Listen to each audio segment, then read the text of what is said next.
નમસ્કાર વિદ્યાર્થી મિત્રો, સેન્ટ ઝેવિયર શાળાના ઓનલાઈન ક્લાસમાં આપ સર્વેનું હાર્દિક સ્વાગત કરું છું. તો વિદ્યાર્થી મિત્રો, આપણે લાસ્ટ લેક્ચરની અંદર 3 પોઈન્ટ જે છે એ પૂરા કર્યા, જેમાં ત્યાગપત્ર, શેર વહેંચણી પત્ર અને જે શેર વહેંચણી અંગેની સેક્રેટરીની જે ફરજો છે એ છેલ્લે આ ત્રણેય મુદ્દા લાસ્ટ લેક્ચરમાં સંપૂર્ણ કવર કર્યા. એટલે કે આ ચેપ્ટરનો જે અડધો ભાગ, જે શેર વહેંચણીનો ભાગ છે, એ આપણે પૂર્ણ કર્યો છે, જે બહુ મહત્વનો ભાગ બને છે. કારણ કે શેર બહાર પાડવા અને શેરની વહેંચણી કરવી એ જ કંપની માટે ખૂબ અગત્યનું છે, અને એટલે જ તમને આ પોઈન્ટ જે છે એ ઘણો બધો વિગતવાર બતાવેલો છે. તો આ અડધું ચેપ્ટર એમ કહી શકાય કે પૂર્ણ થયું. હવે જે ભાગ બાકી છે એમાં શેરને રિલેટેડ અને વહેંચણી થયા પછીના જે અમુક શબ્દો છે એવા શબ્દોની સમજ એ આ ચેપ્ટરમાં હવે બાકી છે. જેથી આજે આપણે આગળ વધીએ છીએ અને શરૂઆત કરીએ છીએ. તો અહીંયા આપણે જે શેર વહેંચણી અંગેની સેક્રેટરીની ફરજો જે પૂર્ણ કરી હતી એ પછી હવે આજે એક નવા શબ્દ સાથે, એટલે વહેંચણીનો ભાગ પૂરો થાય છે, હવે પછી જે એને રિલેટેડ બોલાતા બીજા શબ્દો છે એનેથી આપણે પરિચિત થઈએ છીએ, અને એ છે શેર હપ્તા. બરાબર, શેરના હપ્તાની વાત છે. અને આ જે શબ્દ છે એ મૂળ જ્યારે રોકાણકાર પૈસા રોકે છે, એટલે કે અરજદાર તરીકે એ કંપનીમાં રોકાણ કરે છે, ત્યારે બધા પૈસા જે છે એ એક સાથે નથી રોકી દેતો. એટલે કે જેટલા શેરની અરજી કરી હોય એ સામે અમુક રકમ જે છે એ પહેલા ભરે છે, અને પછી કંપનીને જેમ જરૂર લાગે એમ કંપની બાકીની રકમ માટે જે છે એ શેર ધારકને કહેતી જાય છે કે હવે તમારે આ હપ્તો જે છે એ ભરવાનો છે. એટલે ટૂંકમાં કંપની મંગાવે ત્યારે એ રકમ એ ભરે છે. આ રીતે જે શેરધારક પહેલા થોડા ઘણા, પછી કંપની મંગાવે ત્યારે જે રકમ ભરે છે, આવા શબ્દમાં એને આપણે ઇન્સ્ટોલમેન્ટ એટલે કે હપ્તો કહીએ છીએ. આને શેર કોલ્સ પણ કહેવાય છે. એનું કારણ એ છે કે આ કંપની મંગાવે એટલે કંપની કે ત્યારે રોકાણકારે ભરવાના છે. કોલ્સ ઓન શેર અથવા શેર કોલ્સ એટલા માટે કે કહેવામાં આવે ત્યારે ભરવાના. બીજો શબ્દ ઇન્સ્ટોલમેન્ટ પણ છે, જે આપણે હપ્તા માટે બહુ જાણીતો શબ્દ છે, પણ અહીંયા બીજો એક શબ્દ પણ લખ્યો છે, શેર કોલ્સ. તો શેર કોલ્સ એ સ્વરૂપે આ ખરીદવા માટે જે અરજદારે અરજી કરી છે એ મુજબ એની એક નક્કી રકમ એ ભરે છે, પણ બધી અરજી સાથે પણ નથી ભરતા. અને કંપની નિયત કરેલી રકમ જ્યારે એની શેર મંજૂરી કરે એ પછી જ્યારે કંપનીને પૈસાની જરૂર હોય ત્યારે એ કંપની એને કહેશે કે તમે આ હપ્તો અત્યારે ભરી દો. આ રીતે જે રકમ મંગાવવામાં આવશે એ રકમને હપ્તા કહેવાય છે. પણ આની હજી પૂરેપૂરી જે એક વ્યાખ્યા છે એ તમને અહીંયા સ્પષ્ટ કરેલી છે કે શેર હપ્તો એટલે પૂરેપૂરા ભરપાઈ ન થયેલા શેર પર બાકીની રકમ જે શેર ધારક પાસેથી મંગાવવામાં આવે તેને શેર હપ્તો કહે છે. વ્યાખ્યા આપેલી છે, તમારી ટેક્સ્ટ બુકમાં ખાસ જોતા જજો અને ટીક કરતા જજો જે હું કહું છું એ, જેથી આપણે એની વ્યાખ્યાને એકદમ ઇઝીલી યાદ રાખી શકીએ. અહીંયા વાત કરી છે પૂરેપૂરા ભરપાઈ ન થયેલા શેર પર બાકીની રકમ. વિદ્યાર્થી મિત્રો, જ્યારે પેપર કે તમે કોઈ ટેસ્ટ કે એવું લખતા હોય ત્યારે ઘણા બધા આ બાબતમાં ભૂલ કરી બેસે છે. અને અહીંયા જે શબ્દ વાપર્યો છે કે પૂરેપૂરા ભરપાઈ ન થયેલા, તો જે ન થયેલા છે એની બદલે ઘણા એ લખવાનું ભૂલી જાય છે. એનો અર્થ એવો થઈ જાય કે પૂરેપૂરા ભરપાઈ થયેલા. પૂર્ણ ભરપાઈ થયેલા શેર ઉપર કોઈ દિવસ હપ્તાની વાત આવતી જ નથી, કારણ કે ત્યાં તો અરજદારે પૂરેપૂરા પૈસા ભરી જ દીધા છે. એટલે એક અક્ષરમાં ઘણો બધો જે છે એ આનો અર્થ ફરી જાય છે. તો આવું ન થાય એટલે ખાસ યાદ રાખજો કે પૂરેપૂરા ભરપાઈ ન થયેલા શેર પર બાકીની રકમ જે શેર ધારક પાસેથી મંગાવવામાં આવે છે એને શેર હપ્તો કહેવામાં આવે છે. બરાબર, આ નાની જેવી વાત છે, પણ આવી ભૂલને લીધે તમારો 1 માર્ક સીધો ઉડી જશે. કારણ કે આનો અર્થ આખો ફરી જાય છે કે તમે પૂરેપૂરા ભરપાઈ થયા છે તો પણ હપ્તાની વાત કરો છો, જ્યારે પૂરેપૂરા નથી ભરપાઈ થયા એની પાસે જ હપ્તો મંગાવવાની છે.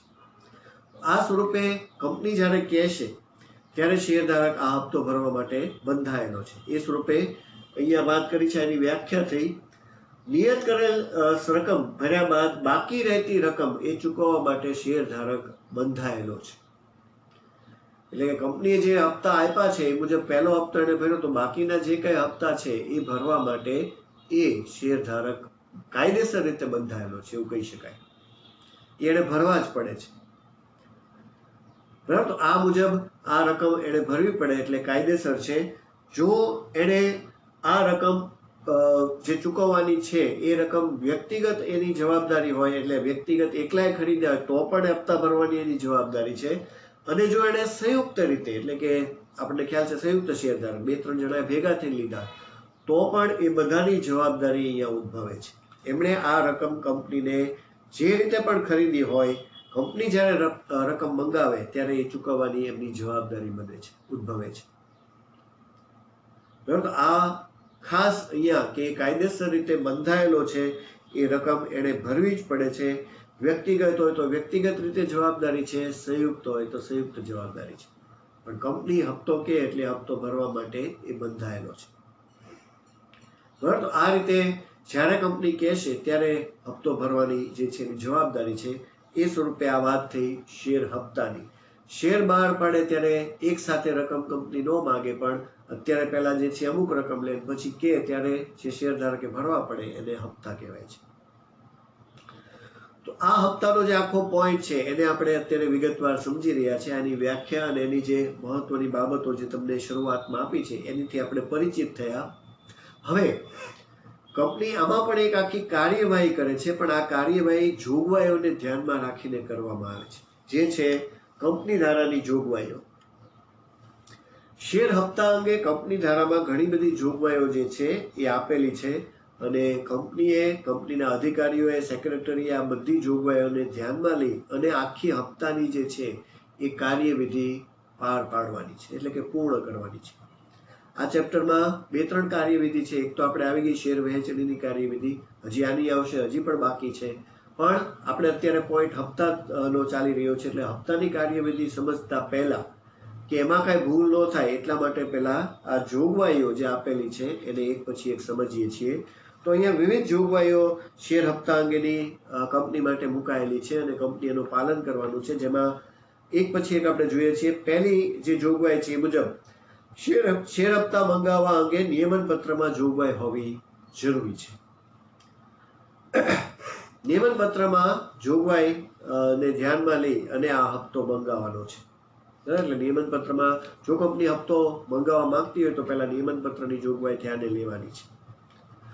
ત્યાર પછી બીજી જોગવાઈ છે કે એક જ પ્રકારના શેરના બાકી હપ્તાની રકમ સમાન ધોરણે સરખી રકમ ન્યાયી રીતે ભેદભાવ વગર મંગાવી. એક જ પ્રકારના શેરની બાકી હપ્તાની રકમ, તમને ખ્યાલ છે કે શેરના પ્રકાર છે, ઇક્વિટી અને પ્રેફરન્સની રીતે, અને એમાં પણ પાછા એના સબ પ્રકાર જે કહી શકાય કે ટાઈપ્સ છે. એ સ્વરૂપે જ્યારે રકમ મંગાવવાની હોય ત્યારે ખાસ આ નિયમ જોગવાઈને કંપનીએ સમજવાનું છે કે સમાન ધોરણે સરખી રકમ ન્યાયી રીતે ભેદભાવ વગર, એટલે કે જે હપ્તા જેની પાસે મંગાવવાના છે બધાની રકમ જે છે સરખી, કોઈ પણ ભેદભાવ વગર એક તટસ્થતાપૂર્ણ મંગાવવી જોઈએ. કે આના 5,000 મંગાવ્યા, ઓલાના 3,000, ને આ ઓળખે છે એટલે એને આ વખતે માફ કર્યા, એવી રીતે નહીં. જેટલી રકમ મંગાવવાની છે એ બધાની સરખી જ હોવી જોઈએ, કોઈ પણ પ્રકારનો ભેદભાવ ન રાખવો જોઈએ, એ રીતે મંગાવવાની છે. બરાબર. ત્યાર પછી એક જોગવાઈ છે કે હપ્તો મંગાવતા પહેલા સંચાલક મંડળની સભામાં હપ્તો મંગાવવા અંગેનો ઠરાવ પસાર કરવો. કોઈ પણ કાર્યવાહી જે કંપનીમાં ચાલુ હોય છે કે કંપની જે કાંઈ કાર્યવાહી કરે છે એ મુજબ આ બધી બાબતો સંચાલક મંડળની સભાના ઠરાવથી જ થાય છે. અહીંયા પણ કંપનીએ આ ખાસ ધ્યાન રાખવાનું છે કે હપ્તો મંગાવતા પહેલા ઠરાવ એ પસાર કરવો પડે છે. સંચાલકો મંજૂરી આપશે, ઠરાવ થશે, પછી હપ્તાની આખી જે કાર્યવાહી શરૂ કરવાની છે. બરાબર, એ પણ પાલન કરવાનું છે, ઠરાવ પસાર. ત્યાર પછી હપ્તા અંગેના માંગણી પત્રમાં જે કંપની જ્યારે કે ત્યારે આપવાનો હોય છે એવો એક માંગણી પત્ર જે કંપની મોકલે છે, આનું બીજું નામ છે જે આગળની કાર્યવિધિમાં આવશે. પણ આવો જો પ્રશ્ન પૂછાય કે હપ્તાના માંગણી પત્રમાં શું વિગતો દર્શાવવામાં આવે છે, તો શું દર્શાવવાનું જોઈએ, તો એ આ એનો જવાબ છે. માંગણી પત્રમાં હપ્તાની રકમ, બેંકનું નામ, મુદ્દત અને તારીખ વગેરે દર્શાવવું જોઈએ. આને માગણી પત્ર કહેવાય છે, કારણ કે કંપની માગણી કરે, માગે પછી ભરવાના છે. એટલે મેં કીધું કે આને શેર્સ કોલ પણ કહેવાય છે, કોલ્સ ઓન શેર પણ કહેવાય છે. કહેવામાં આવે ત્યારે ભરવાનું. તો એ માટે કંપની અરજદાર જે શેરધારક છે, જેના પૈસા લેવાના છે હપ્તાના, એને કંપની એક પત્ર લખે છે જેને કહેવાય છે માગણી પત્ર. આ માગણી પત્રની અંદર ખાસ કરીને હપ્તાની રકમ એટલે કેટલી રકમ ભરવાની છે, કઈ બેંકમાં એ હપ્તો ભરવાની, બેંકનું નામ, મુદત, તારીખ, આ બધી વિગતો દર્શાવવામાં આવશે. માગણી પત્ર, બરાબર. તો આ જોગવાઈનું પાલન કરો કે માગણી પત્ર મોકલ્યા વગર સીધો હપ્તો માટે કહી શકાતું નથી કે હપ્તો ભરી દો, પહેલા લખીને આપવું પડે છે. બીજું એક જોગવાઈ છે કે શેર હપ્તા ન ભરાય ત્યાં સુધી શેરની ફેરબદલી અને સભ્યોનો મતાધિકાર અટકાવી શકાય છે. તો હપ્તા ભરવા માટે મેં કીધું એમ શેર ધારક બંધાયેલો છે, એ વ્યક્તિગત હોય કે સંયુક્ત, એ પણ મેં તમને આગળ કીધું કે એને ભરવા પડે છે. જો એ હપ્તા ન ભરે તો એની જે શેરની ફેરબદલી છે, જે ટ્રાન્સફર કરવાનો જે હક ધરાવે છે એ, અને સભ્યનો મતાધિકાર, એટલે કે એ શેર ધારક કંપનીની મિટિંગમાં મત નથી આપી શકતો. આ બંને જે કાંઈ એના અધિકારો છે, હક છે, એ કંપની અટકાવી દે છે. જ્યાં સુધી હપ્તો નથી ભરતો ત્યાં સુધી એના શેર પણ કોઈ ફેરબદલી નથી કરી શકાતા અને એને મત આપવાનો પણ અધિકાર નથી હોતો. બરાબર. તો આ બધું ધ્યાનમાં લઈ અને કંપનીએ આખી હપ્તાની કાર્યવિધિ શરૂ કરવાની છે અને વ્યવસ્થિત રીતે પૂર્ણ પણ કરવાની છે. એટલે આ શેર હપ્તા અંગેની જોગવાઈ જરૂરી બને છે. ત્યાર પછી જે છઠ્ઠી જોગવાઈ છે એ કહે છે કે હપ્તાની મળેલી રકમ બેંકમાં શેર હપ્તા ખાતું ખોલાવીને જમા કરવાની છે. જ્યારે પણ જે કોઈ હપ્તો આવે એ માટે પહેલા એક ખાતું ખોલે છે જેનું નામ બને છે શેર હપ્તા ખાતું. આપણે શેર વહેંચણીની આખી કાર્યવિધિ જો એમાં પણ બેંકમાં ખાતું ખોલાવવાનું હતું, જે એસ્ક્રો બેંક એકાઉન્ટ ખુલે છે, જે અરજીના નાણાં આમાં જમા કરવા માટે છે. એવી જ રીતે જ્યારે હપ્તાના નાણાં આવશે, જે અરજદારો હપ્તાની રકમ ભરશે, એ માટે પણ એક ખાતું ખુલશે જેને શેર હપ્તા ખાતું કહેવાશે અને બધી રકમ આમાં જમા કરવાની છે. એટલે જોગવાઈ એવી છે કે આ ખાતું ખોલાયા વગર એ હપ્તાની રકમ જમા કરી શકાતી નથી. કોઈ પણ ગમે એ ખાતામાં નથી જમા લેવાની. બરાબર. ત્યાર પછી આ એક MCQ VSQ છે 7મો, જે તમારો સ્વાધ્યાયનો પણ પ્રશ્ન છે, એટલે એમાં આવી જાય છે 2 હપ્તા વચ્ચેનો સમયગાળો ઓછામાં ઓછો 1 માસનો હોવો જોઈએ. બરાબર. આ MCQ છે, VSQ છે, એ રીતે યાદ રાખવાનું છે, પણ આ સ્વાધ્યાયના MCQમાં છે જ તે.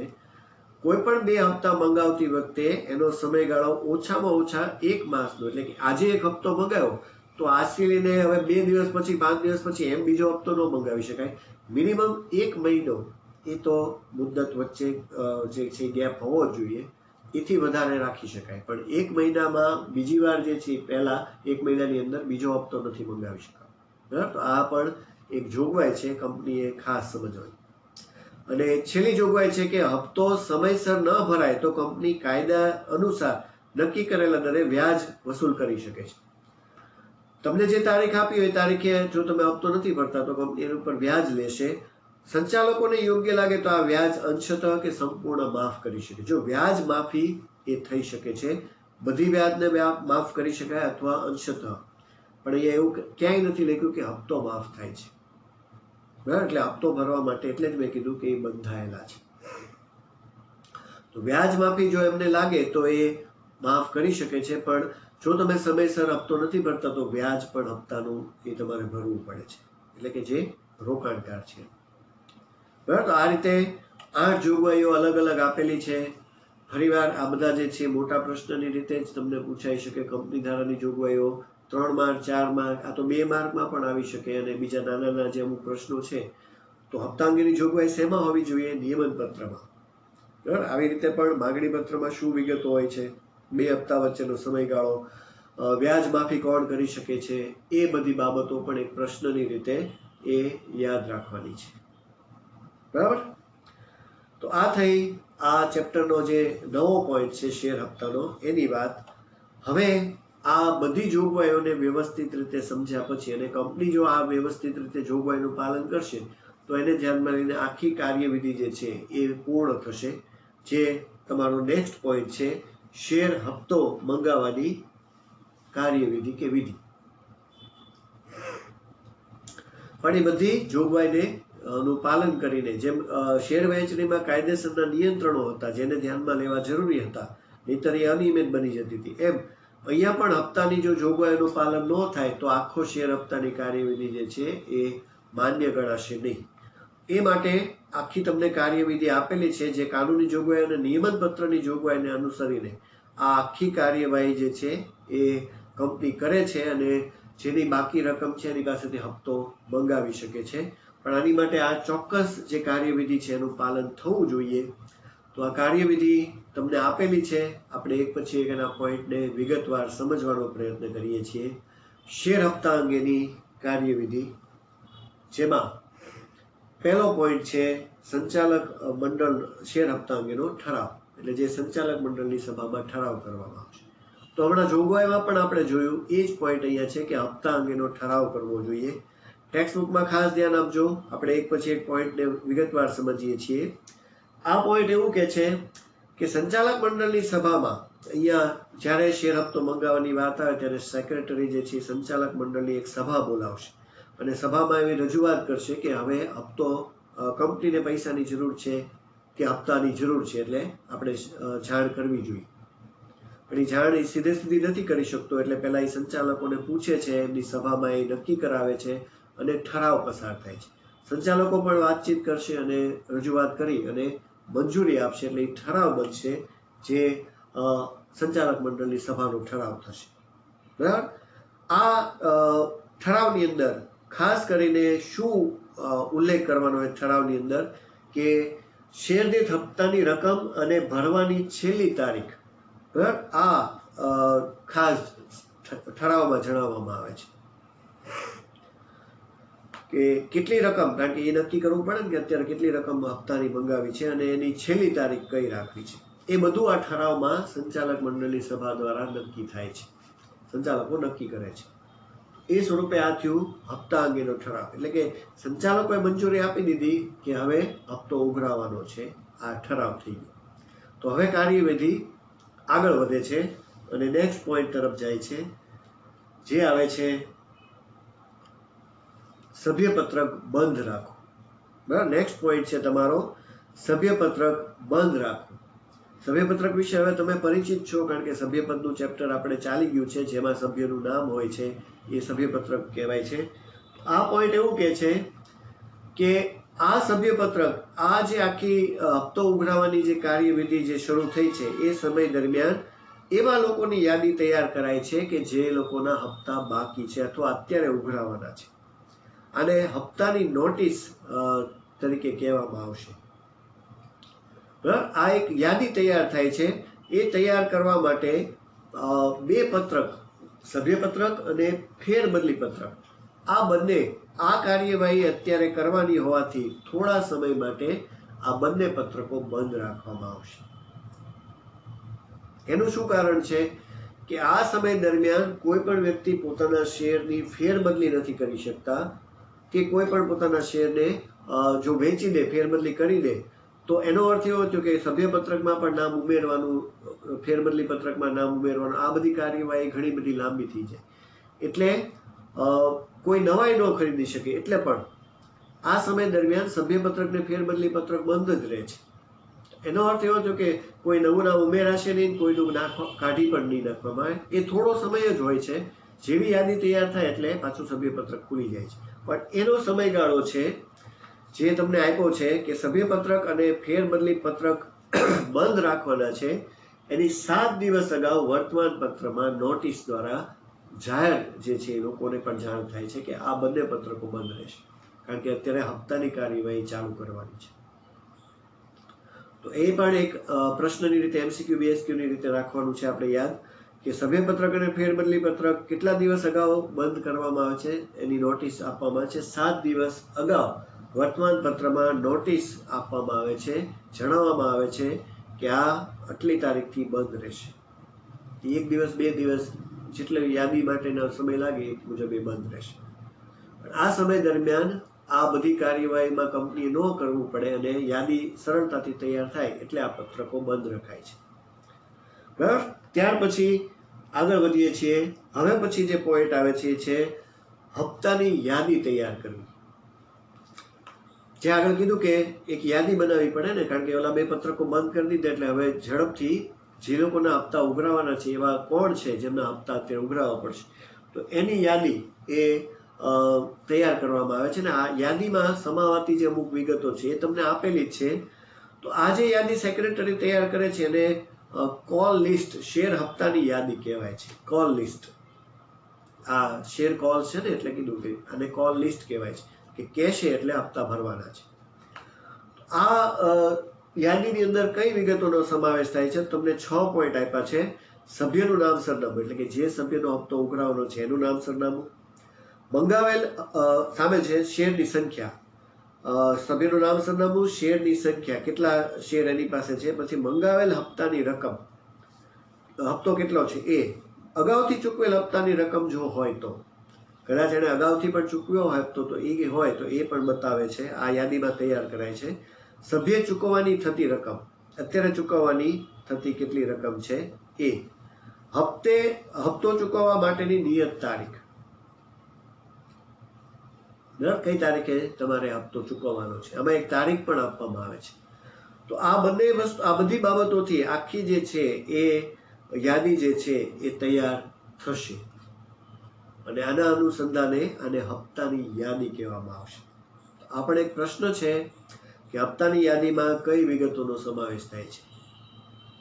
બરાબર, એવી હપ્તાની યાદી એ અહીંયા તૈયાર કરવામાં આવે છે જેથી જાણ કરી શકાય.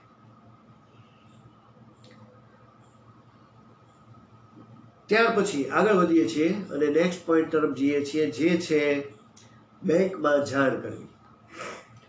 હવે હપ્તો તો કંપનીમાં જે છે આવવાનો છે, પણ હપ્તો ભરનાર જે છે તો અલગ અલગ શહેરોમાં, રાજ્યોમાં છે, એટલે એ સીધો બેંક થ્રુ જ હપ્તો ભરશે. જેમ આસ્વા પદ્ધતિથી નવી અરજી થઈ શકે એમ હપ્તો પણ જે છે એ સીધો બેંકમાં જ જમા કરવાનો છે. એ સ્વરૂપે અહીંયા બેંકમાં શું જાણ કરવાની છે એ આખો પોઈન્ટ આપેલો છે. તો પહેલા યાદી તૈયાર થઈ ગઈ, હવે સેક્રેટરી યાદીની એક નકલ એ પોતાની બેંકને મોકલી દેશે કે આટલા લોકો, આજે ઉપરની હપ્તાની યાદી તૈયાર થઈ ને એ યાદીની એક નકલ બેંકને પણ મોકલશે. કારણ કે બેંકને ખબર પડે કે કોણ કોણ હપ્તા ભરવાના છે. બરાબર, ભરશે તો એ પોતાને શહેરમાંથી, રાજ્યમાંથી, તે જ્યાંથી ભરશે પણ જમા તો આ બેંકમાં જ થવાના છે. આગળ શેર હપ્તા ખાતું કીધું એમ એ મુજબ આ બેંકને પણ આ યાદી મોકલે છે અને જણાવે છે કે જે શેર હોલ્ડર છે એનો હપ્તો તમારે સ્વીકારવાનો છે, જે ભરશે એ, અને એ માટે શેર હપ્તા ખાતે એને જમા લેવાનો છે, જે કંપનીમાં એક નવું ખાતું ખુલ્યું હોય છે. આ હપ્તાની કામગીરી માટે જ આ ખાતું ખુલે છે. હપ્તાની કામગીરી પૂર્ણ થાય એટલે ખાતું પણ બંધ થઈ જાય છે. બરાબર, આ શેર હપ્તા ખાતું કહેવાશે. બેંકમાં કંપની પોતે જાણ કરે છે, એક યાદી મોકલે છે કે આટલા લોકોના હપ્તા આવશે જે આપણે જમા લેવાના છે, આ બધા હપ્તા ખાતામાં ઉમેરી દેવાના છે.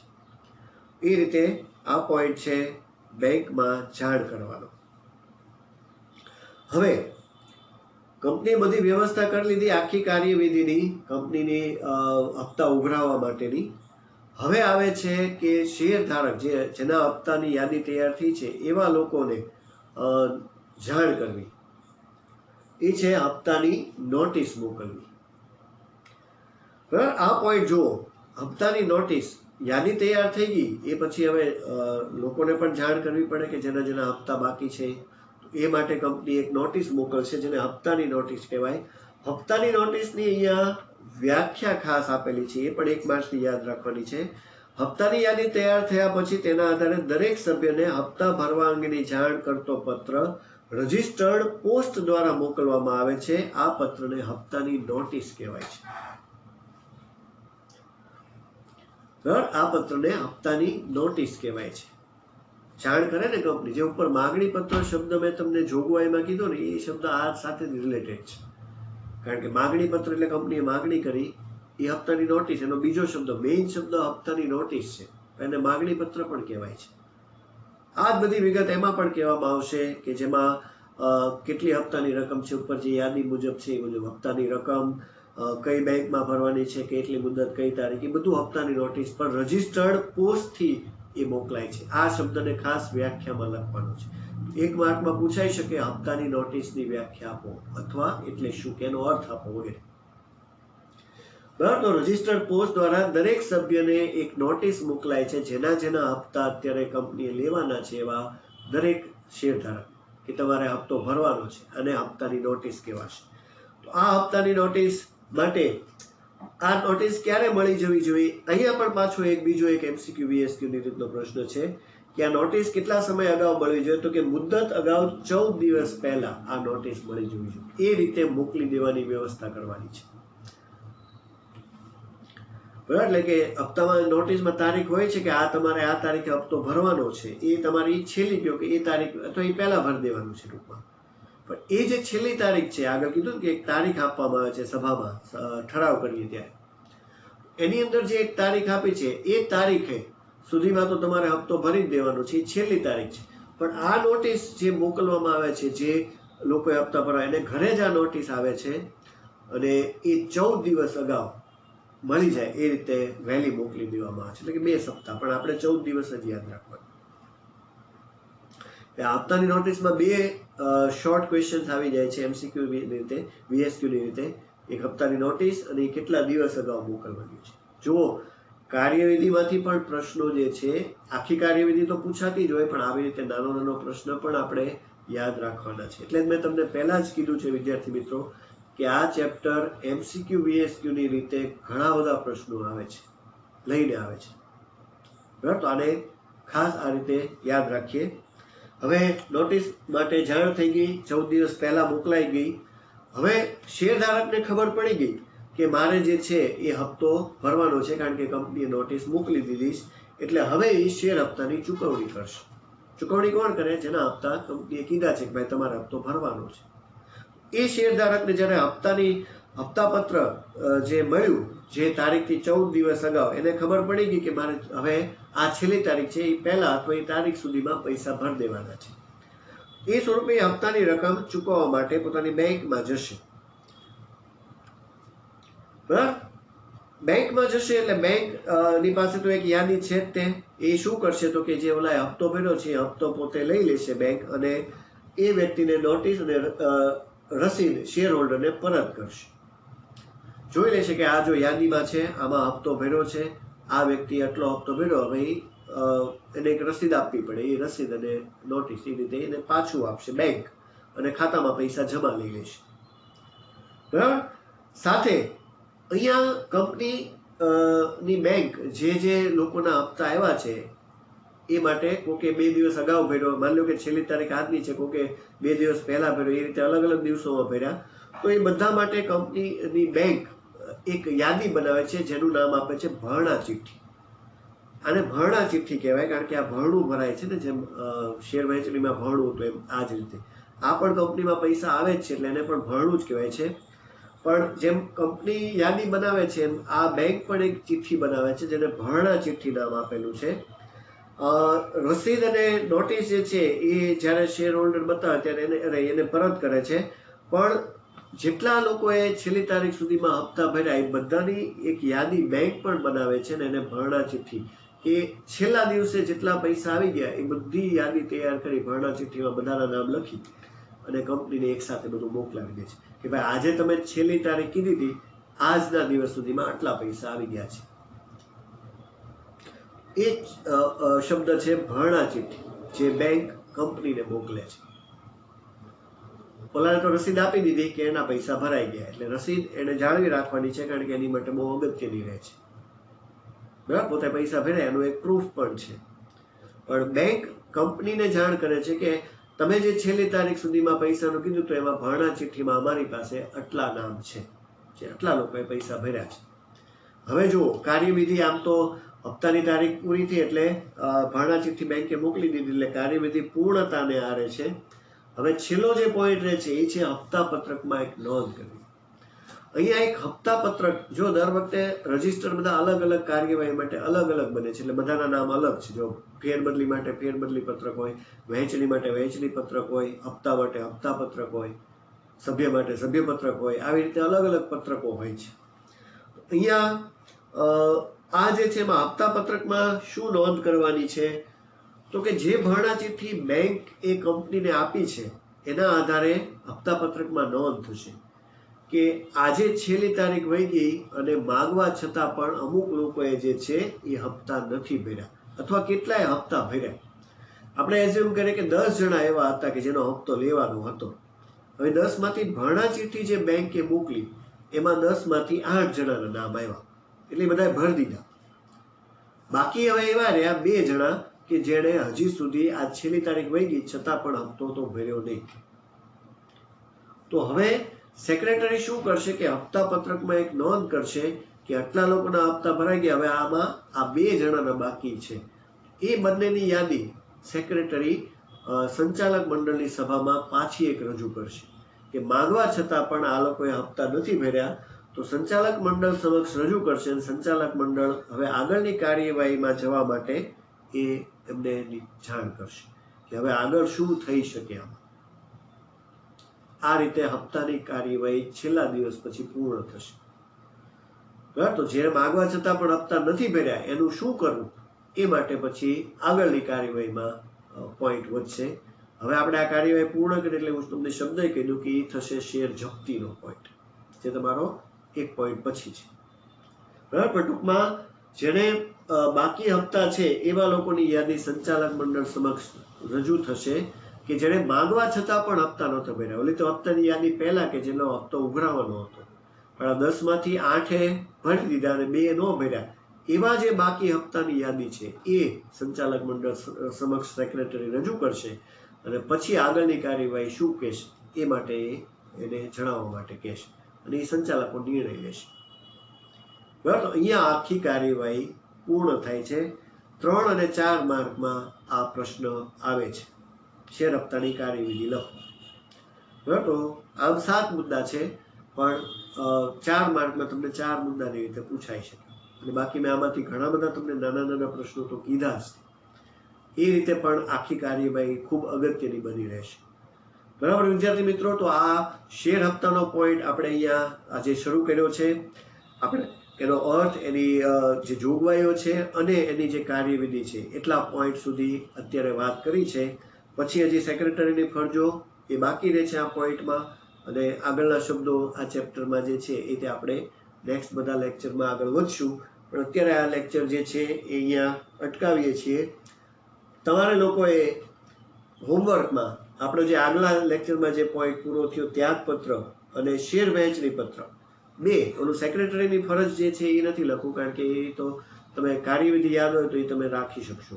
પણ અત્યારે પૂરતું હોમવર્ક એટલું છે કે આ બંને જે પોઈન્ટ છે, ત્યાગપત્રનો આખો પોઈન્ટ અને શેર વહેંચણી પત્રકનો એક પોઈન્ટ આપેલો છે, એ બંને એકવાર લખી અને હોમવર્ક આપવાનું છે. બરાબર, તો આ લેક્ચરનું તમારું આ હોમવર્ક રહેશે. તો અહીંયા વિદ્યાર્થી મિત્રો આ સાથે હું આ લેક્ચર પૂર્ણ કરું છું. નવા લેક્ચરમાં આ શેર હપ્તાના આગળનો શબ્દ અને બાકીના જે કાંઈ હવે આ ચેપ્ટરમાં શબ્દો છે એથી આપણે ધીમે ધીમે પરિચિત થતા જશું અને સમજવાનો પ્રયત્ન કરશું. તો ફરીવાર મળીએ છીએ નેક્સ્ટ લેક્ચરમાં. ત્યાં સુધી નમસ્કાર.